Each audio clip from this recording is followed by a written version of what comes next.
workshop. I think you guys are kind of already in your groups, but again, feel free to roll about and sit with a friend or combine tables, whatever you want to do. We have a handful of questions up here. We're going to do one at a time and basically put it to you guys to discuss for 5 minutes at a time. Just, some questions are a little bit beefier than others, so some questions we might let go on. And then we'll pick on the audience, and you guys tell us what you thought about the question. So, and virtual people, please use the chat. I would be like your speaker from the virtual platform. So, first question. Oh, sorry. Here we go. Is cost schedule for overdue for an update? How would you update this? We have any next already? Straight away, yeah. We had problems with the first one, processes in which blasting is carried out incidental to the manufacturer, blah, blah, blah, blah. Basically, shot blasting, what used to be known as shot blasting, media blasting, okay? We've got media blasting, we use once a month. Yeah? But according to Schedule 4, we need to test it once a month. So I had a chat years ago with a few HSE people, not going to know them, and they said, obviously, if we risk assessing and say that we're only using it once a month, then we're going to test it so often, but as long as we look it down. But that one, for me, straight away, is it tells you that if you're doing media blasting, you need to test it once a month. I believe that's probably right now, should risk assess, my view. I think that's a good point. It's all about risk assessment. Is that what this is about? We're looking at these systems and going, does it need to be done? Anybody else have any opinions, any views? Should we get them? Yeah. I was going to say, after this one, if you guys want to just have like 5 minutes of just talking to yourself. So you could run it like this. If the cell below talks about frequency, doesn't it? So the one below says more than 12 hours a week.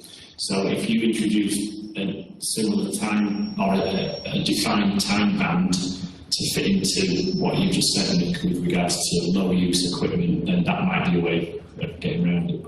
But this isn't it. Well, it does depend on it. Does anybody know when this was written, the Schedule 4? Or where it comes from? Duncan? Mary, can you give Duncan the microphone? The schedules here, Schedule 4, is a throwback to other legislation that existed pre-COSH. Particularly, the jute cloth manufacture one is an old one, but the others come from the blastings, castings and other articles, special regulations, 1949. So those were existing duties that were already in force prior to COSH. And the COSH came in effective, now then, was that 1st of Jan 1990, perhaps?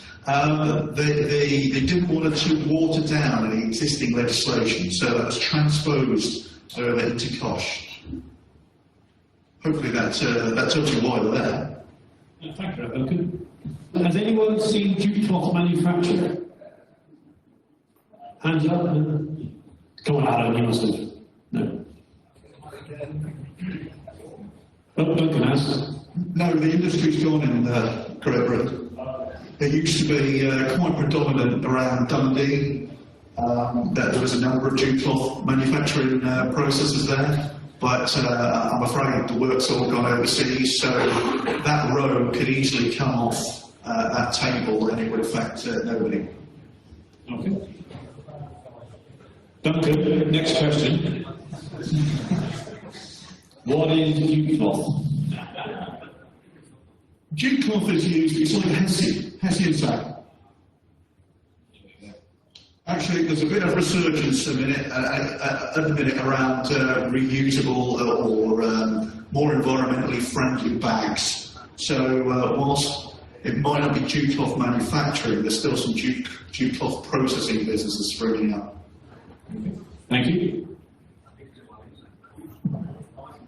Given that most of our clients don't always take their duties responsibly in looking after their systems, shouldn't we be revisiting the whole 14-month criteria, because if we do it on a 6 monthly basis, all right, we increase our business flow, and that's being honest. But it will also enable us to be able, where there are non-conformances, to be able to go back and really hammer these home if they're not being corrected, since the previous visit.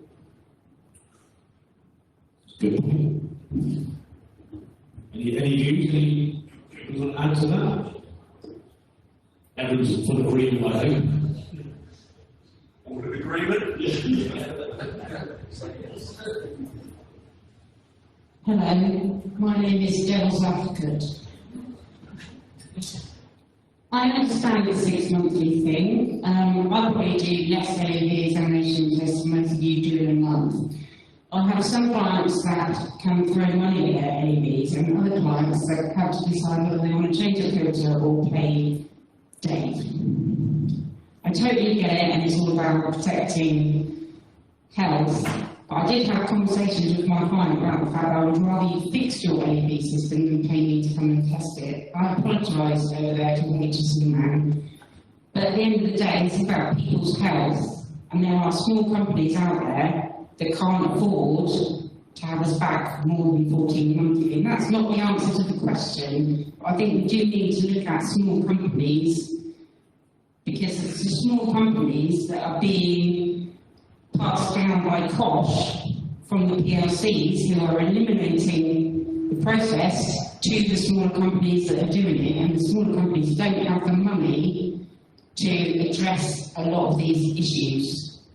I've got a client who had a visit from an HSC bloke, it was a lady actually, who sort of condemned their RPE and LEV system. And then they've had to spend out thousands and thousands and thousands, and they just can't justify their business because of the amount of money they've had to spend on LEV. This is also to do with historical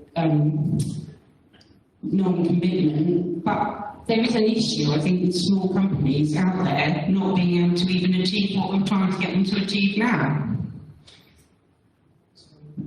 That's okay, thank you. Anyone got anything to add to that? With the risk of making friends, perhaps they need to charge the right rate. If the LEVs needed to make that process, make that product, they've got to charge the right rate. And if they're not making money, they're not charging the right rate. I just wanted to go back to the question, really. Does this need an update? And I know I spoke a minute ago about the media blasting one. Well, if you look at the new Cost Essentials, I think news a couple of years ago, I think it was, wasn't it? The Cost Essentials for media blasting update.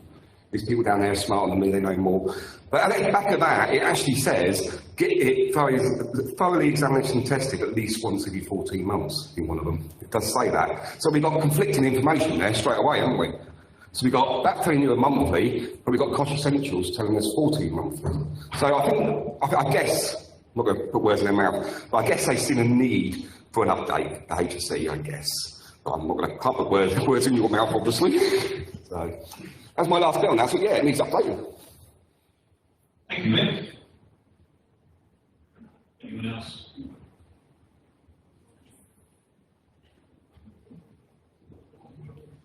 Got a few now. Surely the HSC have got data on the areas where they're going to get, where there are the most health effects. So therefore we should be concentrating on those industries with LEV testing frequencies.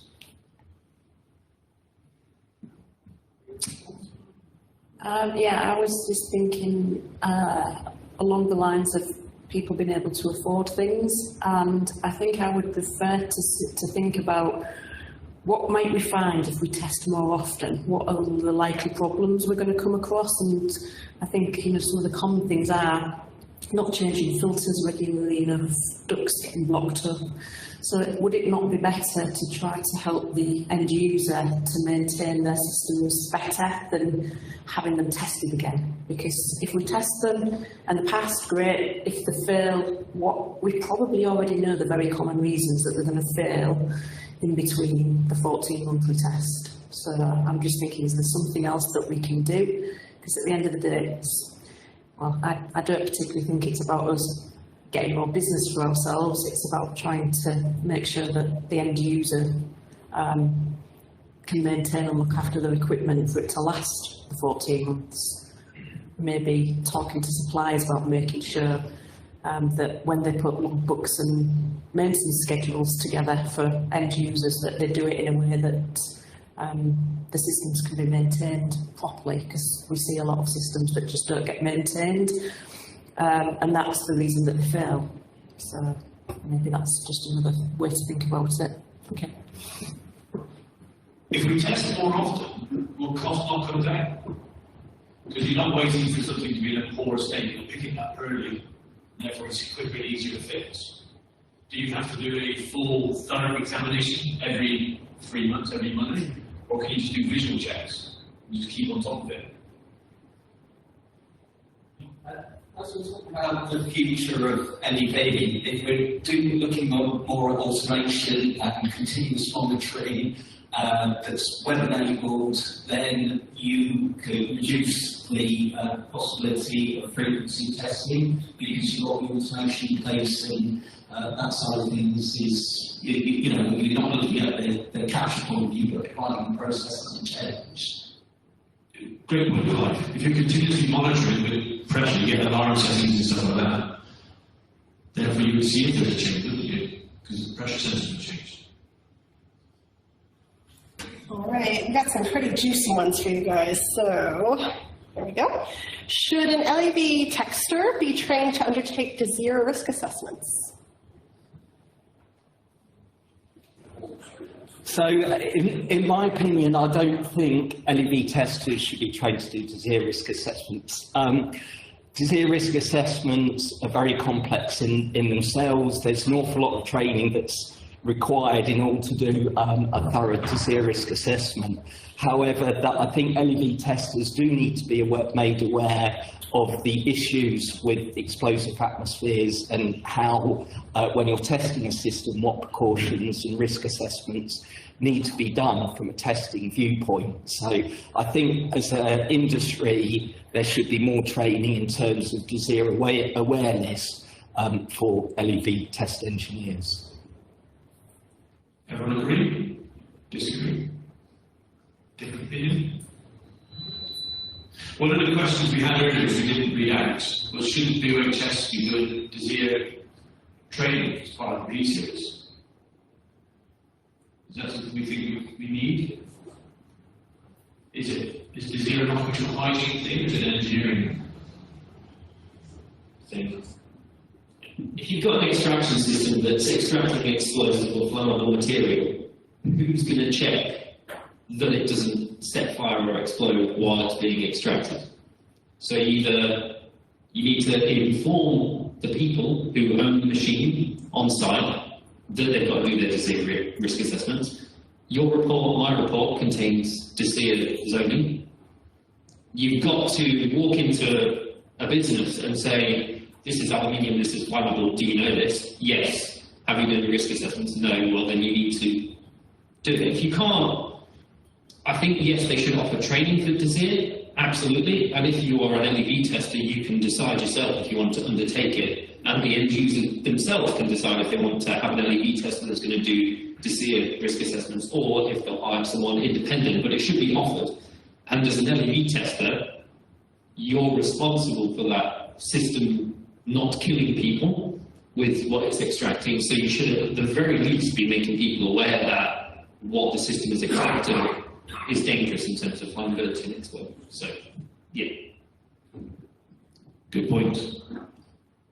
I completely agree. I think we are seen as the industry expert when we go into, we should be able to advise, if not, do risk assessments. I'm representing the virtual people, so some comments on the virtual chat. LEV testers need to know how to read a Desir risk assessment and to query the absence of one, but not do one in itself. Good point. It depends what you're employed to do, doesn't it? Essentially, I don't expect an LEV thorough examination test, but someone that's engaged to do that to be undertaking a Desir risk assessment. They may need to know some of the features that DCIA regulations, will impart some duties. And HSE would apply the man on the Clapham omnibus test, really. If you are an expert, you would be held to a higher standard than those who aren't a confessed expert. So if you found something wrong in relation to, or you suspect that there was something wrong with an LEV system that potentially was handling explosive dusts or whatever, you would have a duty to notify your client, i.e. the duty holder, that something was wrong. Now, clearly that's not part of the Regulation 9.2 thorough examination test under COSH, but if you know there's a problem, you need to tell somebody about it, and that somebody would be the duty holder, i.e. your client. Now, whether that is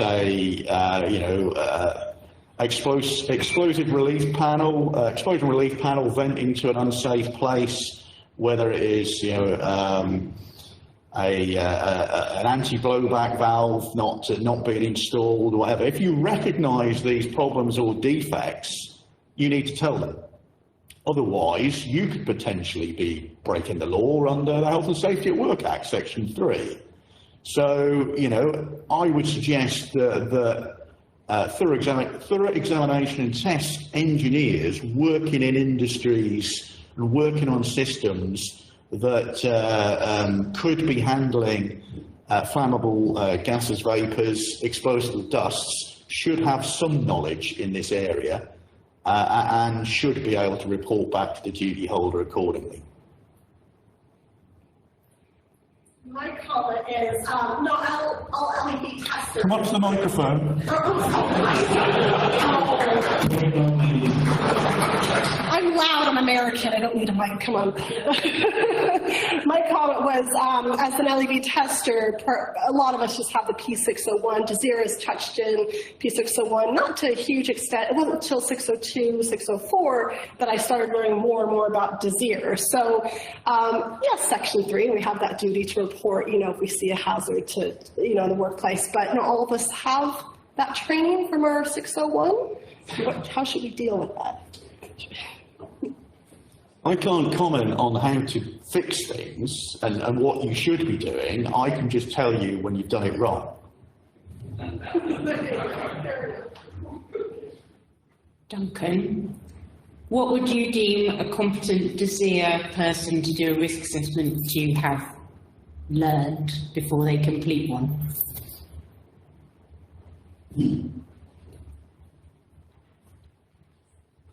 It depends.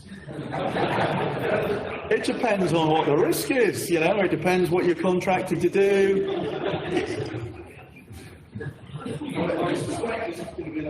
I suspect it is. I'm on your side. Before I became a self-employed person, I used to work for a PLC and they put me on a fire risk assessment training. It was one day. I then, when I went self-employed, decided I didn't want to offer fire risk assessments because I met a fireman who was doing fire risk assessments, and I realised that my one-day fire training basically taught me jack shit. What I'm trying to say is the LEV professional competent in LEV? Are they also competent in DCIA? Most people are competent in one aspect, not lots. I'm just a bit concerned that people think that the LEV engineer has to know about DCIA, noise, fire, blah, blah, blah, blah, blah. Yes, we need to know some stuff about all of these things, but what we're trying to do is protect the employees from breathing in hazardous substances. The DCIA man needs to do the DCIA risk assessment for the entire company. Surely our LEV report has to be part of that rather than a DCIA risk assessment.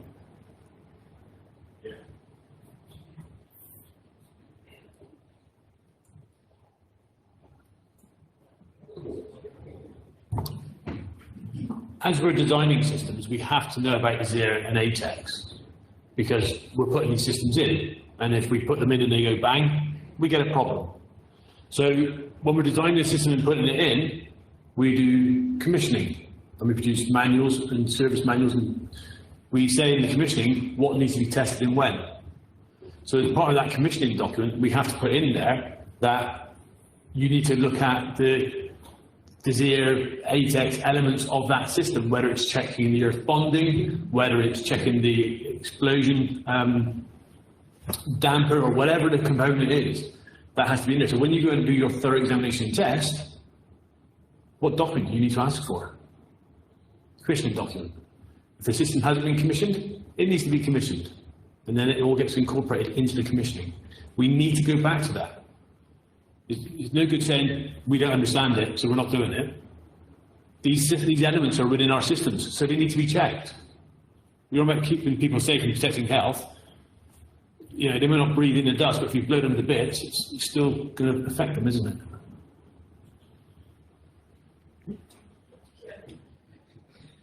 All right, okay, so I have a comment about all this. I'm being very open and honest with this. Okay, so the word there, thorough, does scare me sometimes, and like because Desir and all these other aspects goes into us doing this text. So when I quote LEV text work for a client, I make it very clear to them, I need to see your cost risk assessment, your Desir risk assessment. Ideally, I need to be seeing your safety data sheets, proof of user training for that system, and I have this list of documents I really need from that client before I even get to site so that I can do this thorough assessment. How often do you actually get those documents from the client? Never? Seen, you know, one Desir risk assessment for a client ever. And like, I mean, I have the P600s and I think I'm, you know, able to spot obvious Desir issues and, you know, that explosion relief valve, you know, panel shouldn't be there and things like that. But it does make me nervous. So I've kind of gone the route of just disclaimering the hell out of my quotes. And I wonder if other people here are doing that as well. Kind of, I'm trying to cover my butt, basically. Does anybody else do that? Oh God, please, really, nobody. No. I think the truth is, yes, 5 disclaimers go the worthwhile, because fundamentally, the fact of this, should an LEV techs be trained to undertake Desir risk assessments? No. Why? The concept is you should understand Desir, 100% agree with that. A lot of the people have come up and said the same thing. But the truth is, don't forget that the fundamental basis of this is with the duty holder. As an LEV engineer, it's not your job to understand their entire business. You may well say, oh, that, yeah, brilliant. Need you to see a risk assessment for that process, and then they blow something else up next to them that they didn't have stood there at the time. Who's then liable based on that risk assessment? If you're the competent man who walked in and changed the process, it's going to be pretty difficult to ascertain what it is when the building's in bits. But you're the guy whose signature's on that piece of paperwork. Food for thought. Thank you. Anyone else? No? Go there. There's a few tables, but no one's been up there. Oh, pick up. Get him, Adrian. Okay. Next one. See, these are very juicy questions, aren't they? What amendments to the cost regulations are needed and why? I think we ought to be looking at the definition of what constitutes a substance hazardous to health. At the moment, we have trigger values of 10 milligram per metre cubed inhalable dust, 4 milligram per metre cubed respirable dust, and people appear to perceive that those are health-based limits, which they're not. If we have a look at advice from the IOM, they're suggesting it should be more like 5 and 1 to be brought more in line with health-based limits. So, in my opinion, we ought to be looking at a revision of what constitutes a substance hazardous to health to be brought more in line with health-based limits. Could not agree more. I think regulation 2 might need a little bit just explanation around the 10 to 4 because it's abused all the time. You see these 10 to 4s out there constantly in these reports, and I would argue, when would it ever actually be needed? I've seen 10 and 4 quoted for, you go to quarry and do some silica sampling. Use the silica well then. What do you do an inhalable or spillable for? The 10 and the 4 are COSH triggers. We already know that a silica dust cloud is subject to COSH. It has triggered COSH. So what's the point of that 10 and 4? And I think in Reg 2, it's just maybe a little bit more rewording around that, just to make sure it's clear that that is a trigger. It has nothing to do with wells. Yeah.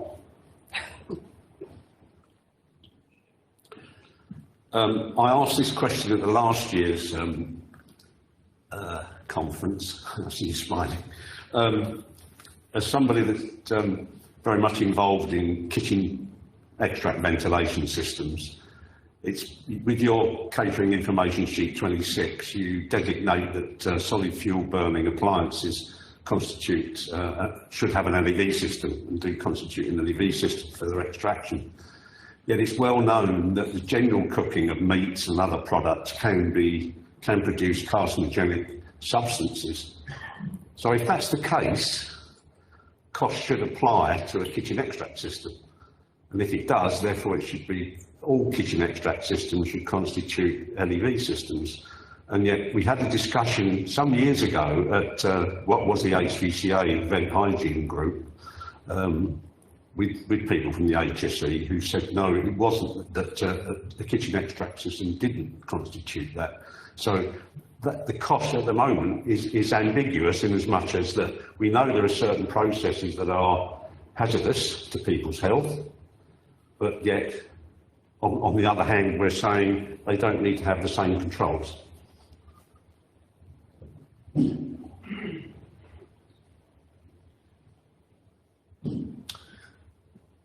That's one example. There are others as well. In applying COSH Regulation 9.2 to do with thorough examination test of LEV systems, we need to think what is the primary purpose of that piece of extraction. It may extract, certainly for a kitchen canopy, some of the byproducts of cooking could be carcinogenic, yes, but its prime purpose is to remove steam and heat from the kitchen. I would keep that in mind. What is the prime purpose of the piece of extraction? I'll give you another example of something that we don't class as LEV. Something, for example, a canopy hood over a forklift truck battery charging station.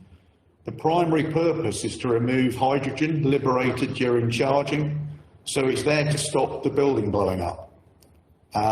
Yes, you can test it as LEV, but our inspectors shouldn't be serving Regulation 9 thorough examination and test notices on that system. You would take enforcement action under the SEER if it isn't being maintained as a control measure. Another example might be an extraction system over imprinting over a hot melt glue station. It looks exactly like a thorough examination and test, but what's the hazard? What's it extracting? It's really removing heat and odour. It's not removing a substance hazardous to health, so it's not, you don't need to thoroughly examine and test it. But if it's cooking with gas, it's using carbon monoxide, it's producing carbon monoxide. Right, I'm representing the virtual people again. So one comment was needing updates and clarity in Reg 2 around CHIP and CLP and the changes made there. Another point I found quite interesting is the definition of a LARP.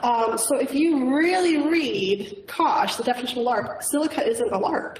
And you're like, what? But if you, right? So maybe a bigger a rewording of the definition of a LARP to capture what probably is needed under that umbrella. Yeah. All right. We see capture hoods frequently on site. We persistently see them misused. What can we do about this?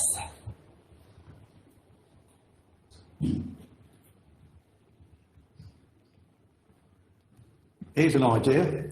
Why don't you integrate dust lamps into the LEV hood so you can see what's captured and what isn't? Good point.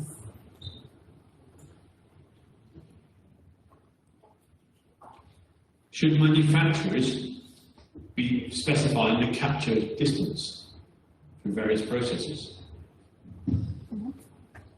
Should be on commissioning report, really. Point I was going to make, what can we do about this? Stop using them? If you look at benchmarking, when would they ever really be suitable? I've had 2 clients recently in the last month come up to me to do LEV consultancy and help just, review their LEV and look at what's right and what's wrong. And they have capture hoods for like this day in, day out, 8 hours a day, workers are doing brazing, for example.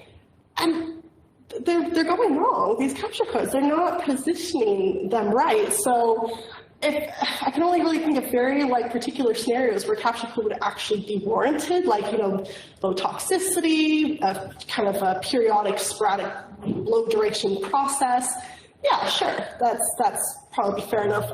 But 99% of the time, the benchmarking wasn't right, and they just threw a capture code out there. Does anybody else see this? Just stop selling capture code stuff. They do have their uses, but a lot of the time they're not appropriate. I can't remember the last time I designed a system with a capture code on it. Good. So, welding, obviously, capture hoods. Every fabrication workshop in existence has capture hoods. I know the HSE wants everybody to use on-torch extraction, but the buy-in from end users is nigh impossible. Yes, you can make rules and give people warnings as an employer, but if they hate it and they want capture hoods, then they're going to use capture hoods. Anyway, misused, it's in your P601 training. You put a capture distance sticker on it. When you commission the system, if you are commissioning the system, you go around every single user of the system and you explain to them, this sticker is the maximum capture distance. If you want to weld or if you want to use it for anything else, you have to move the hood each time your work process goes outside of this capture distance that we've set at commissioning. Good point. If you look at, I'm going to embarrass myself, what appendix of 258 it is of how to carry out benchmarking, welding fume, carcinogenic, fabrication shops, they're welding for long periods throughout the day. Your benchmark is way far away from a capture hood. So I would say it was benchmarked incorrectly in the first place, and we see this all the time. And I think that's a mixture of the benchmarking not being done right. We didn't have the right person there at the very beginning, which Nick and Adrian were talking about. And who is pushing these capture hoods? There's a lot of off-the-shelf capture hood manufacturers out there that say, look, my product is great. Look, use this. So is it being pushed onto clients where the benchmarking shows that it isn't actually appropriate for that purpose? What would you use instead? Go to the Breathe Freely website. There's a welding fume selector tool. It shows backdraft extraction, partial enclosures. Downdraft is the best to be side or backdraft. Enclose as much as you can on tool as well.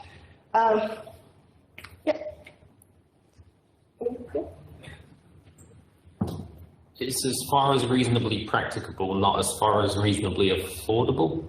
And there's a lot of downdraft extraction systems that are insanely expensive compared to fixed extraction systems or mobile extraction systems with filters. I don't know, there's just a lot of users have used extraction hoods for several decades. A lot of the welders, I've obviously come from a welding background, so a lot of the welders that we see, they're used to using extraction hoods. A lot of them, it's what they want, and it's what they were trained to use. And it's also extremely cheap if we want people to be protected, and they've got no money. On torch extraction, £2,000, torch extraction system. If you get a fixed system serving 24 arms, it's VTA. It's like, per point, it's very, very cheap. And it's effective. If you wanted to filter it, you can, to save on energy costs and have it recirculation. I know everyone's talking about recirculation and whether you want it vented to atmosphere or not, but if you want buy-in from end users to actually be protected and for them not to hate the HSE, hate all of us that are supplying them extraction, then you've got to make it something that they can actually afford and not some, because we all know that businesses, when they look at health and safety stuff, they're saying it's not a cost. It doesn't bring any income in their business. And so the reality is they all hate buying all of this stuff. They all despise the fact that we're selling them all of this extraction stuff and how much it's costing them. So if an extraction hood can be reasonably practicable, it can be used to prevent 100% of exposure for an end user when it comes to welding or whatever it is that you're using it for. And it can be afforded by that business as opposed to a downdraft extraction bench that costs £5,000 for one guy. You've got to weigh up the benefits, I guess. Is it a problem that the capture hood doesn't capture everything? We were talking about welding as an example, but we quite often say welding isn't a single element of control. The welder will wear an airfed helmet. We need general ventilation as well in the background. So you've got three things going on to provide your control. So if the capture hood only captures 20%, 50%, 60%, whatever the number is, you've got other elements of control there. So is it a major problem? Sort of the point I was going to make as well. So it needs cost-benefit analysis. Exactly, if the capture hood isn't performing as it should, isn't providing adequate control, what about the cost of RP to supplement the control, general ventilation? You sit down and work out the numbers. If that investment in a more robust partial enclosure backdraft with all bells and whistles, the investment pays off for itself in a year, great. Then go for that higher level of control. And we also need to think about, the cost on the business, on just society as a whole, really, of ill health. So these welders, I see it 99% of the time, I see capture hoods in fabrication shops. They're not being used well. Sometimes there is a sticker on it saying, capture range 30 centimeters. 30 centimeters from there, and they have it over their head. Very frustrating. So yes, it needs cost-benefit analysis, and I'm not saying like ban the capture hood. For SMEs, especially, it's better than nothing. So if they have the capture hoods, great, but it's just it's kind of why we're here and talking about this, is because we're trying to get out there, raise awareness with our clients about what controls they should be looking at and not just buying off the shelf, and making sure they're doing benchmarking appropriately in the first place, and cost-benefit analysis, the whole thing in a nice little ribbon. Anyone else? Thank you very much. We're talking about welding here, but we see capture hoods put on all sorts of different processes, don't we? Bag emptying, sieving. Are they suitable for those applications? All right, loving the debate, you guys. Come on, get up here. Okay, so we have BOHS qualifications letters after our names and LEV cards, but how should we demonstrate competency? We have a room full of competent people. So how do we demonstrate it? How do we get across to our clients that we know what we're talking about?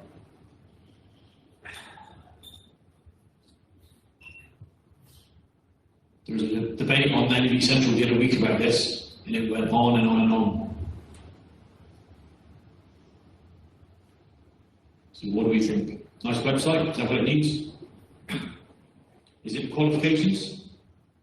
We all say qualifications is just part of competency, aren't they? They show you need the knowledge. Is it, go on, Lloyd, letters after our name?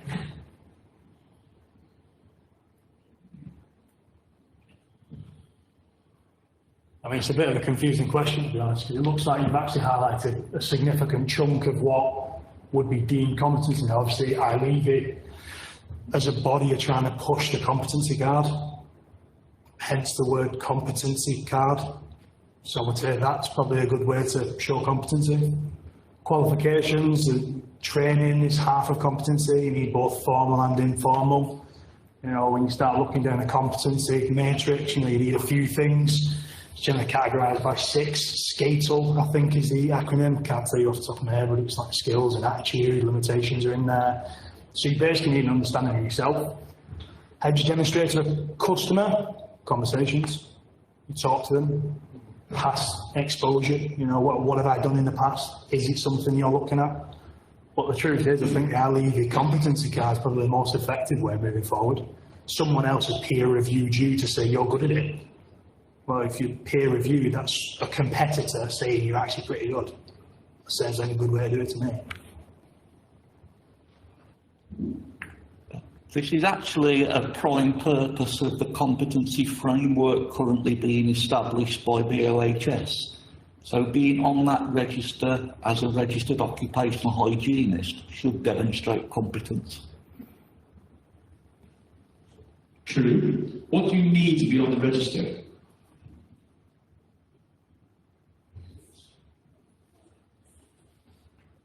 You put your qualifications in? Do they check your work? Go on, Alex. Go on. I'll hold your chair for you. He's hiding it.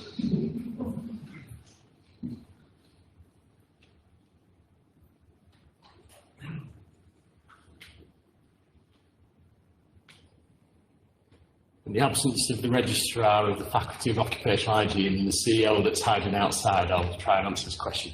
So, the answer to this question is how long's a piece of string? So we've all come up with ways that we can prove competence. There's no right or wrong answer. The thing that we need to try and do is to create some kind of system that people are willing to work towards that shows to an extent, a bit like why do you put the caption question in the exam? We need to show to an extent where there is a bit like tolerable risk.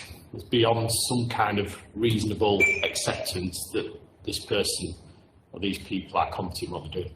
The competent framework is still being worked on. The principles behind it are there, like Graham said. It will be based on qualifications and experience. It will be based on a portfolio to show what, because the competence is not just a measure of knowledge, it's a measure of the experience and how you apply it, isn't it? Won't get into a definition of what exactly a competence definition is. So, especially if you're coming from different parts of the profession, you'll be asked to put a portfolio together to show how you've applied the knowledge that you've gained over time and your experience to show that level of competence. So, again, hopefully that's a good enough answer, and I'm not being a politician. But the fact is there's no right or wrong answer, but we need to get to a level that everybody is accepting of some proof of how well we can do our job, really. And for what the BOHS and the Faculty of Occupational Hygiene is trying to do for occupational hygiene as a whole, is the competency matrix is going to cover that range of technical and non-technical skills as well. So we'll cover the soft side of skills, because you've been around in professional is important. And similar to the matrix that Lloyd's just referenced from the LEV card, it covers that acronym, whatever you just said, it covers the range of skill sets, so technical, non-technical, that kind of thing as well. So, but it's finding something which people are happy and there's a consensus. I think that's the main aim of it. Thank you, Alex. Good question, he says. Starting point, as I said earlier, when it comes to competence, is to look at what the person's done, what the undertakings have been, and crucially, whether they've created risk. And that would be my starting point as a reg inspector. So it's not looking at the person and going, oh, they've got 5 years of experience as opposed to 10 years experience, is that enough? Or they've got this qualification or that qualification. I'd look first and foremost, this is me as a frontline inspector talking, at what they have done and then backfill on the basis of that. And it's a bit of a black art, frankly, in terms of being able to take competence for specific undertakings. Let's say it was LED examinations, because that's what we've taken enforcement action. The main one we look for is a P601 qualification, because that is something which we can measure against. You either have it or you haven't got it. It's as simple as that, or more qualifications. It's very easy to assess, and also, crucially, from a regulator's perspective, it's possible to enforce against that. That doesn't mean to say that is everything which proves competence, because there are some individuals who have got 30, 40 years worth of experience and they've got no qualifications whatsoever. There's a couple of people I can think, I'm not going to mention names, but there's some individuals who know their onions but haven't got any qualifications. So it's really quite difficult to do this. We missed the names. Can you come here in the microphone? No, I'm not going to say names. Thank you. What I'm saying is, as a regulator, I would put it in context, and I would echo Alex's point about there's no right or wrong answers with this. It's a combination of training, of qualifications, of experience, and I think also expertise. It's applying that to that specific circumstances and country of view. So I'm not really answering your question fully, because I don't think there is a de facto answer I can give to that question sitting here. But I can give a sort of measured opinion in terms of how I approach it. Because of the experience people have. Yeah, because we've got gold plating is a simple answer to that. What the health and safety law requires is competence, and there's different routes to competence. And the PIC 1 with experience is one route to competence, but there are others. So it's not for us as a regulator to say that is the de facto approach, because it's quite possible somebody can come from, let's say for argument's sake, America, they've got their own standards over there, I don't know what they are, but they can do their own courses, got lots of experience, and they will be able to demonstrate competence in that particular industry or that particular task. That would be irrelevant to P601. So therefore, why would we want to make something mandatory, which would potentially be a burden to industry, wouldn't necessarily be required? Does that kind of answer the question? Yes, thank you. Yeah, I'll sit down. I was going to hide from all these, but you know. Just a point. P601, in my opinion, without shooting myself in the foot here with Gerald Ratner, is a relatively low entry-level qualification. Shouldn't we be aiming a little bit higher? I would agree, and I would throw that back to you, to our levy, to say, okay, as a body, what type of courses would you want to provide? Would you want, for example, to do refresher courses for the P601? Because from my perspective, that would be massively useful in terms of being able to say to an organisation who's performed poorly, they may have the basic qualification. Where do I direct them as a regulator to upskill their knowledge when they've made a mistake? I haven't got a great deal of options and avenues open to me in terms of a qualification, because when we issue a notice, and it's worth having this in the back of your mind, we're not all powerful. We can't just make an instruction on the back of something decided. It's got to be enshrined in law, it's got to be enshrined in fact, it's got to be legally correct, and it's crucially, it's got to be signed off. We've got to have a way of closing off that notice. We can't have a notice where we sign, and it's a continuing duty, and we've got to get into bed with a particular organisation for several years for them to comply. So if you look at the schedule on the improvement notice, for example, you will tend not to find a continuing duty on that notice. So if the industry, and I'm looking at yourselves collectively, and probably yourself here, Adrian, can come out with a qualification which is above and beyond a P601, which has got agreement, or a refresher course, then I think you'd probably get our agreement with that and endorsement from it. And I'm very careful here, because a lot of the questions are really policy. I've been deliberately staying quiet. I'm not a policy person. And that battered over to Duncan, which he won't appreciate, but that's where we stand. No, thank you for that. I appreciate that. Anybody want to come back on that? Anyone else have any views on the qualifications on 601 and 602? Is 601 enough? Do we need to go even higher, lower? What do we think?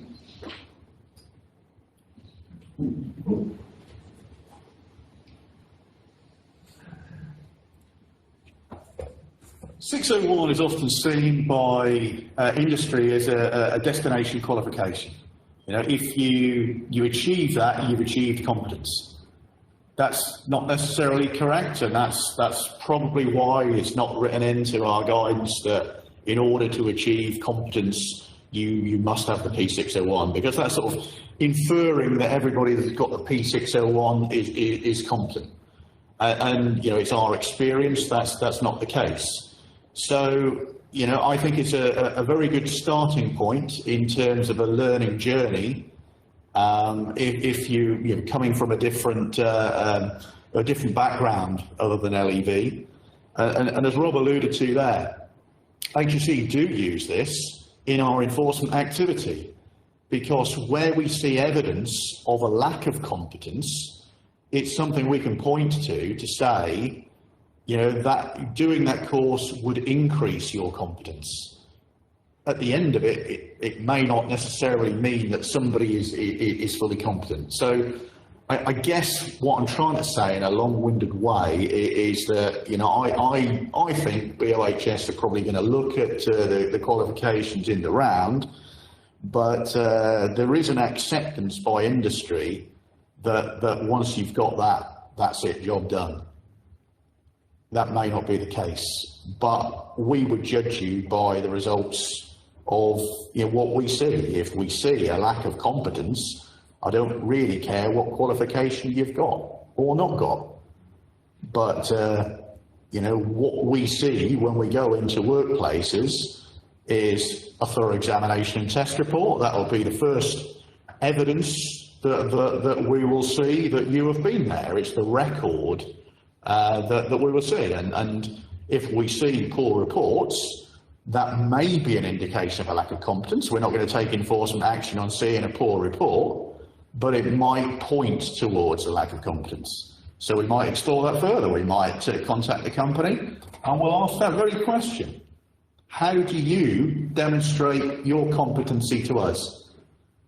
Now, you know, that's a question you all need to look at very carefully, you know, because, you know, it's been asked in this forum, but it's exactly the same question that an HSE inspector would ask you. And you should be, you know, have a think, you know, how you would answer that.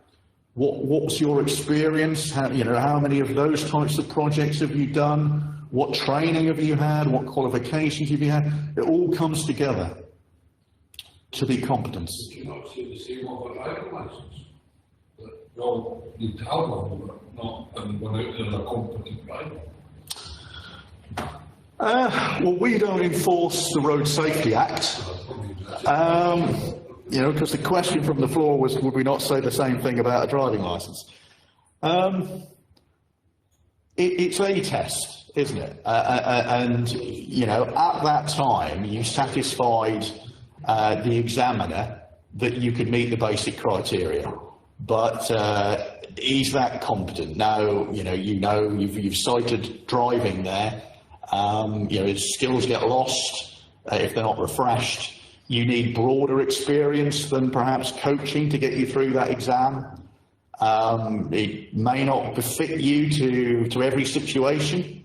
You know, of somebody that can, you know, might be quite competent testing a flexible arm for welding. Put them in another scenario. You know, give them a surface engineering plating bath, and because they haven't got the relevant experience, they might demonstrate a lack of competence there. So, you know, it's very difficult to judge what competence looks like. So, you know, have a think about that yourselves, because we would ask you some very difficult questions. Thank you, Doctor. Okay. Have we got any citizen candidates in the room? I know there's a few who would like to go up and say what they look for in terms of competency when they're bringing in subcontractors. You sure you've got any reason To comment on competency, really, I mean, the most important question that needs to be asked is, are the health risks being adequately controlled? It's not, is the system performing as it did when it was commissioned? It is not, did it meet the same level of performance as the last test? The biggest overall question is, are health risks being controlled? And in many cases, that's probably the area that, from the reports that I see, that is probably most efficient. And it's the most important one in terms of competency. All right.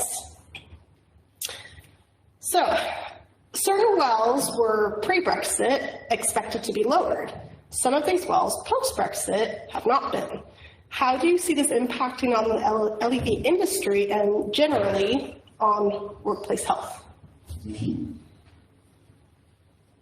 Just going to throw some examples out there. There were a handful that were expected to be lowered, but have not been for XYZ reason, which I have a very good explanation from HSE here. I'm sure you can speak it better. But just as some examples, wood dust, formaldehyde, cadmium, beryllium, arsenic were expected to be lowered sometime recently, and they won't in the end. So any opinions on how that might affect how we pick our LEV design benchmark? Does it matter?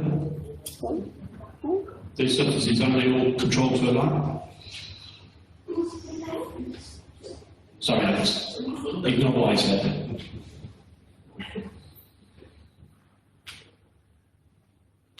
These substances can now join.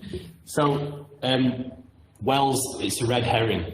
So just bear that in mind. They're a risk management measure along with many other types of risk management measures to control exposure risks in the workplace. They are not the be-all and end-all. How many times has Rob and Duncan this morning said they prosecute to a well? They don't. They prosecute to bad practice and total failure of a system.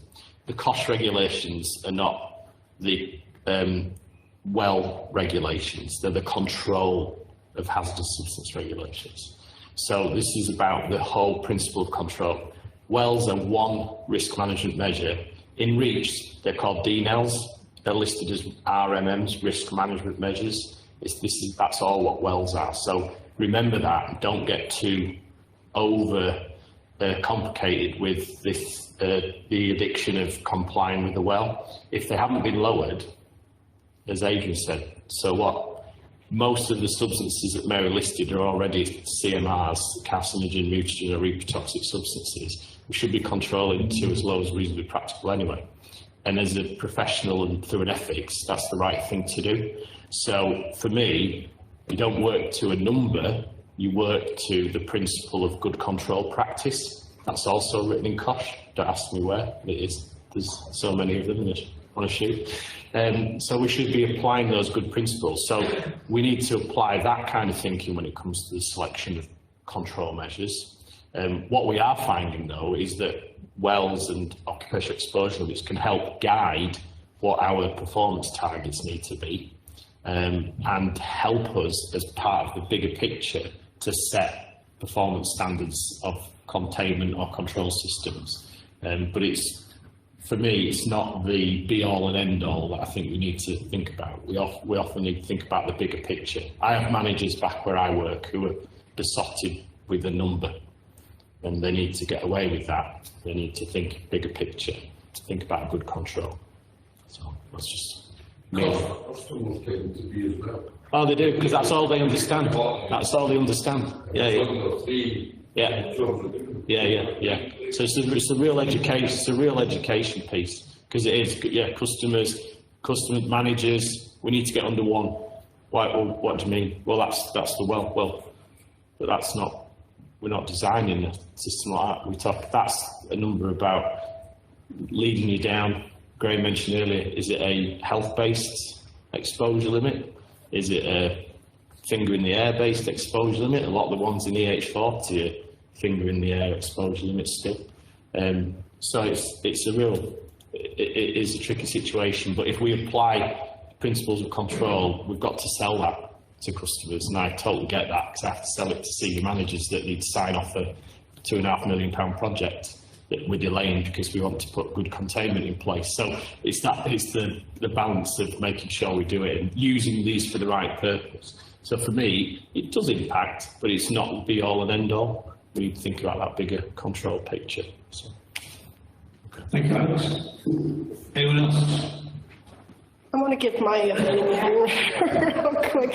I probably gave really bad examples because they're all a LARP. So obviously higher level of control. But let's just say, okay, think of the way I think this might impact is maybe from a benchmarking point of view. So, go back to appendix 2, whatever it is, I can't remember, in 258.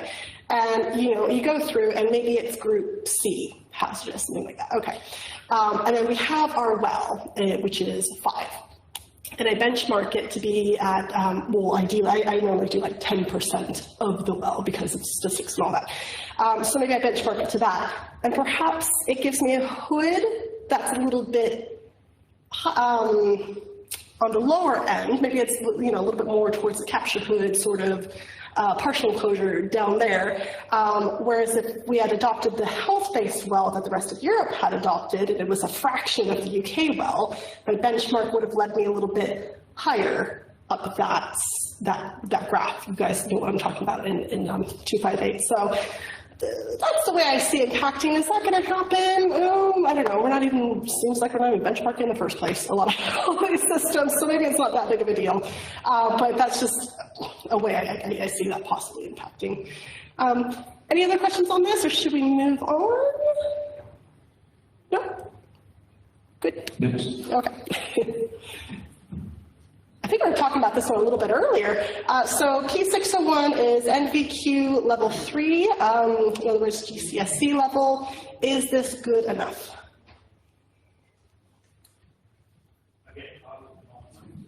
I'll elaborate a little bit on this one. It's my question. So 601 is, we're spoon feeding people to pass it nowadays. Employers are sending people on courses expecting them to pass. We do everything we can to help them through, we teach them, but it's quite an easy course to pass. 90% of people pass it. You get the odd one which doesn't. Is that tough enough? Should it be tougher? Should we expect more? It's a good point, Alex. So Alex said before and after report submission, a lot of people don't submit the reports. And those that do, they often get bounced back first time and have to resubmit. Should we be expecting higher standards? Should we accept that 601 is entry level, which is pretty much what Robin Duncan said, and not the destination qualification? Any thoughts? Personally, I think, unfortunately, people do get tied up in this concept of, it's GCSE level, it's this, it's that. You bring a 15-year-old child into industry and put him in an LED system and tell me, oh yeah, but he's qualified. It just doesn't work. As you gain experience with an industry, it doesn't matter. So is the P601 being level 3, is it relevant? No. Who cares? What relevance does it have with GCSE? When was the last time you guys did GCSEs in maths? Are you going to go and redo that? Are you going to go and get a degree in it so you can add 4 and 4 on a piece of paper? It's nonsense. The truth is, what is relevant is the course content. At the end of the day, we've already had multiple people come up and say this course is being renewed, it's going to be refreshed, it's going to be updated for the modern industry. Well, that's enough, isn't it, surely? What more do we actually need to do, and what's the relevance of it being GCSE level? Right? How many billionaires only have GCSEs? We wouldn't call them stupid. Just saying. CPD. I do CPD for BOHS and I do CPD for IOSH. I don't do CPD for the £10 I pay for iLevy or the other enormous amount of money I pay for CPD. You should be. CPD should be asking you for that every autumn. Does that mean I'm not enough of a member? I'm not sure how to phrase the response to that. No one ever sends me an email saying, please do CPD. You should be getting them. Just told Duncan I don't do CPD for LEV. No. But who else isn't doing CPD? All right, so real-time monitoring devices seem to be gaining in popularity. What do you think of this increased focus? How do you see this impacting on the LEV industry and generally on workplace health?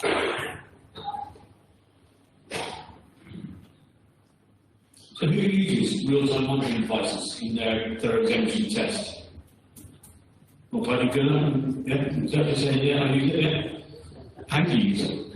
What do you use them for? Do you use them for measuring exposures or measuring air coming through filters?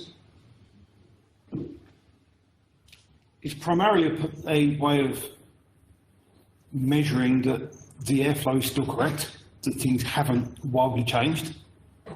Because if we get a fundamental failure of a system that someone hasn't picked up, because the systems that we put in aren't being used necessarily by the same person every day, every week, there's only a limited amount that we can do.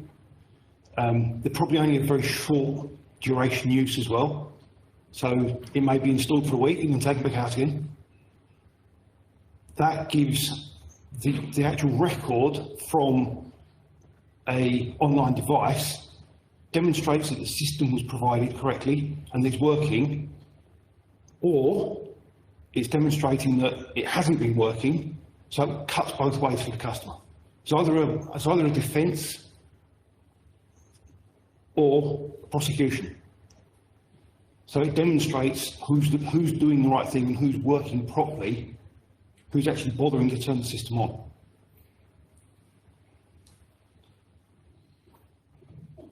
You've got to be quicker down to the front. Just queue up. We use the Swedish unit, the air things, and we don't predominantly use them for LEV purposes, but we have a project where we put some units into a national company of hire equipment where their depot was refurbishing a lot of their equipment. Within it had spray booths and LEV systems. What it demonstrated to the client was that it was the behaviours of the people working within those particular areas at given times of the day, because they were working a 24-hour shift pattern. So the benefit they got from it was looking at the behaviours and going to check to see what was happening when they finished spraying in the spray booth, and they opened up the side doors and what happened there. And then when they were testing the diesel generators and the forklift trucks and things like that, they could see the peaks and the troughs of the emissions from these sensors. So it gave them an idea of what the behaviours were. The one thing it doesn't do, it doesn't actually highlight an individual person's behaviour. So you need to have something of that ilk to be able to demonstrate what actually the operatives are actually doing, or the users are actually doing, and what their behaviours are. Nico? So a few years ago, some of you might have been at the conference where we did a presentation about metalworking fluid, didn't we? And it was sort of at the time, that it still is, it's high focus for the HSE. And we use real-time monitoring quite a lot. Not just, we use it for metalworking fluid. And we've set our own in-house target, and that's based on not just the result, but it's also based on visual things like Tyndall beam and everything else like that. There's other measures. What it provides us, it's qualitative. It's not quantitative. That is the main thing here. You know, any real-time device that you use for monitoring a filter or anything like that is qualitative. We use it a lot. We use it in conjunction with, say, a concept air trace, because we know the particle size coming out of that is 0.25 microns, basically. So we can put that through a HEPA filter, and we really shouldn't be seeing much on the other side with a direct reading instrument. Simple as that. Now, where you haven't, well, we have, at our work, we have things called safety functional requirements, where we might have a decontamination factor required for a HEPA filter. Where we've got that, it needs to be a dot test. It needs to be quantitative result. Where you haven't got that in place, and just to let you know that filter is effective, especially on recirculating equipment. For us, it's vital for us, we think. We think everybody should be doing at least a basic smoke and check with the direct reading instrument. We believe everybody should be doing that. And it'd be nice to see what other people think. But also, you can use the same thing with VOC monitors for carbon filters and things like that. Release a bit of acetone from standard AC filter. and monitor what's coming out. But you don't know how much you're submitting, so it's always going to be qualitative, okay? Good point. Yeah, thanks, Mike. I'm just reiterating pretty well what Mike said. We tend to use PIDs, photoionization detectors for monitoring acetone, looking through carbon filters again as a qualitative sort of test. Again, dust track for looking at sort of emissions out of filters. What I would say, I think real-time monitoring can be extremely useful, both at the specification or the pre-specification stage, when you're looking at helping towards the benchmarking, seeing what the exposure is for a particular process. And again, you'd be using VOCs, dust track, Casellas, whatever instrument it is. I mean, bearing in mind again that there's various correction factors for both the, dust tracks, PIDs, you know, it's not necessarily a quantitative type of measurement. Secondly, for LEV testing, it's a good measure, again, going back to a direct reading instrument and giving you a specific qualitative measurement, and also very useful for commissioning and looking at how effective the systems are at the commissioning stage. Again, doing those tests in terms of smoke testing and monitoring after the filters. Thank you, Tom. Anyone else? So just to finish up on this question, I lead you a technical committee which is about to start looking into the use of direct reading instruments and how we use them in the LEV work. So those who are interested and who are doing this, if you'd like to get involved, please see Martin Wall, who's vanished. Is he gone, John? Is he talking? He's talking somewhere. So he's around. So, okay, the one moment we need him in the room, he's out chatting. So yeah, please come and get involved and tell us your experiences and how you use them. Thank you. Excellent. Just a few comments from the virtual people. I've made some good points. Online monitoring can help identify blockages for targeted cleaning. Good point.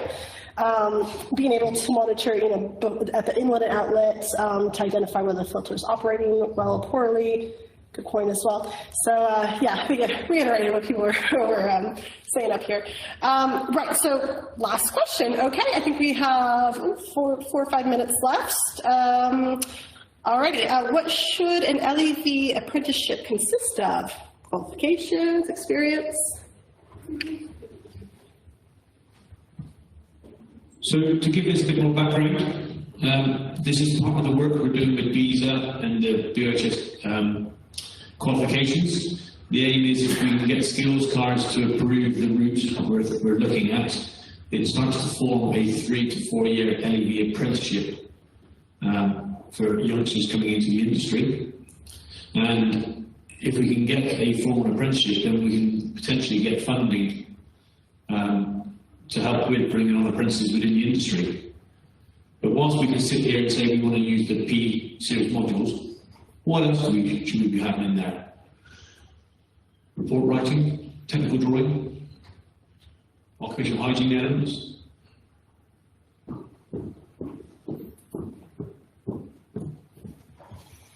I think just having an experience of having a couple of younger people coming through the organisation, and particularly Lewis, who's come through as a higher apprentice. So I'm not sure what level you're talking, because obviously apprenticeships can be as low as 16 years old to 18, or there can be higher apprenticeships. But whichever it is, it really does need to be a rounded experience. You know, when I think about when I left school at 16 and went on what was a youth training scheme back in the day, you're like a fish out of water, and you really do need to make sure that young people have that understanding of how industry works, health and safety, doing dynamic risk assessments. So I would, Lewis has spent a year shadowing our senior LEV engineer, And all we do is all Lewis does is LEV tests now. So, you know, it's been a very concentrated year. There might be some LEV companies that do other things as well, and they might design, install, test. So you know, it's going to be different for everybody. But there's generic skills about understanding how to navigate around a site, understanding how to talk to people, how to talk to customers. You know, good LEV test needs people that can talk to operators. You have to ask questions, you have to inquire, you need good problem-solving skills. So it needs quite a bit of work, I think. I think it really does need to be a very rounded experience. You know, we go on some really large sites which are full of dangerous stuff. You know, we need to be making sure that we're putting young people through good experiences where they can understand what it is that they're seeing. That's my opinion. This is why we're asking the question. There is a lot to be considered. And communication, as you just said, is a big one, definitely. How do we get the message across? How do we talk to people in the factory, the end users, the management? You know, what experiences do we need? Do we need to be on site so many days, hours, weeks, months? Is it office-based? I mean, I think it's fair to say pretty much everyone in this room has gone through some sort of apprenticeship, and whether you wouldn't be here. Is there good things and bad things we can take from that? What can we learn from that? We've all got different experiences. I suppose the other thing I should say is that on recruiting Lewis, when we were going through the process, there wasn't an LEV apprenticeship. So it was, you know, it was something that we had to think about, how do we put something together. So Lewis is on an apprenticeship scheme where his training is doing 1 day a week, doing a health and safety qualification. So we tried to find a qualification that would give him as good a experience as possible, that would give him the skills that would really help with the LEV, and then all the LEV stuff has had to be in-house and going through the P series. So Lewis has now done the 601, 602 and the 603, and he will do the 604 next. But it would be brilliant to have that generic LEV apprenticeship scheme so that we didn't have to do that, so that we could have made it much more bespoke. I think the general health and safety training that Lewis is doing will be really, really good grounding, but whether we could have had that 1 day a week being a little bit more specific to the LEV industry and maybe to COSH and controlling hazardous substances possibly would have been better. Thank you. How about noise? Should we be looking at noise as LEV engineers? I know when we design systems, we put in fans. Every fan we put in is noisy. It's always noisier than what the client thinks it's going to be. So do we have to have a better understanding of noise? And also I know that when we go to maintain and service a fan, you can hear if it's not working very well before you even go looking at it. So should that be something we teach people? Light levels? Yeah.